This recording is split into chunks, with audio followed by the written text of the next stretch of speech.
CBSE इयत्ता 6वी मराठी कविता पहिले प्रार्थना स्पष्टीकरण.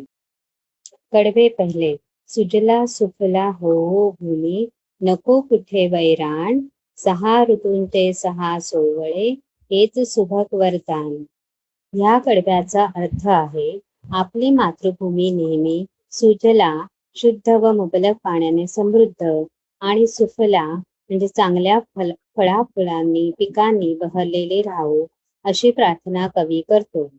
ही भूमी वैराण नसावी, म्हणजेच ती कधीही उजाड किंवा वाळवंटासारखी नसावी.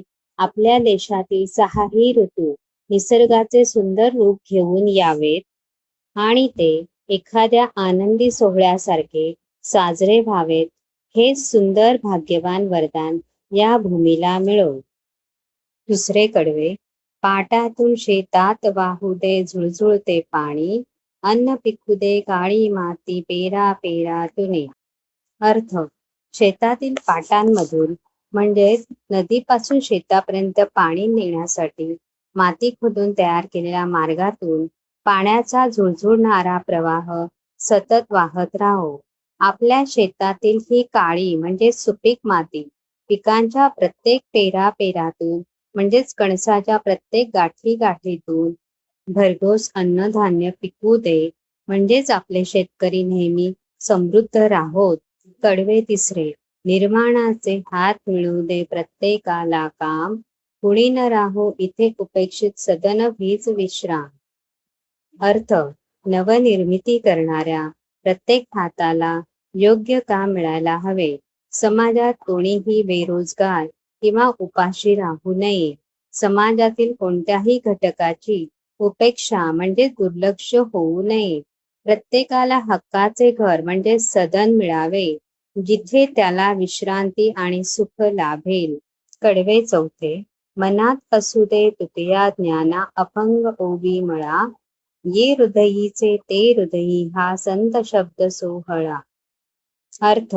आपल्या सर्वांच्या मनात संत तुकाराम महाराजांचे अभंग आणि संत ज्ञानेश्वर महाराजांच्या ओव्या यांचे संस्कार नेहमी ताजे राहावे, म्हणजेच मळा फुललेला असावा.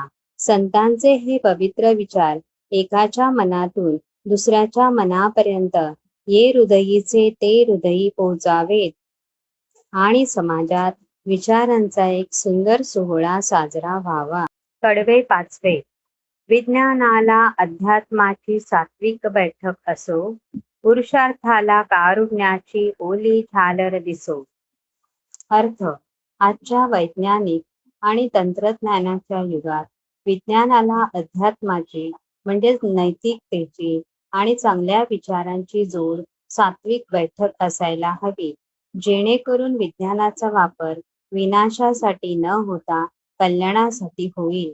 तसेच माणसाच्या कष्टाला आणि पराक्रमाला, पुरुषार्थाला दयेची आणि करुणेची कारुण्याची सुंदर किनार असावी. कडवे सहावे. परस्परांना जोडत राहो आपुलकीचा पूल, ध्यानी असू दे आहे आपले ऋषी मुनींचे कुळ. अर्थ. माणसा माणसामध्ये नेहमी आपुलकी, प्रेम आणि स्नेहाचा पूल असावा, जेणेकरून सर्वजण एकत्र राहतील. आपल्या सर्वांच्या मनात नेहमी हा विचार जागा असावा की आपण सर्व ऋषी मुनींचे कुळ म्हणजेच वंशज आहोत, त्यामुळे आपल्यात भेदभाव नसावा.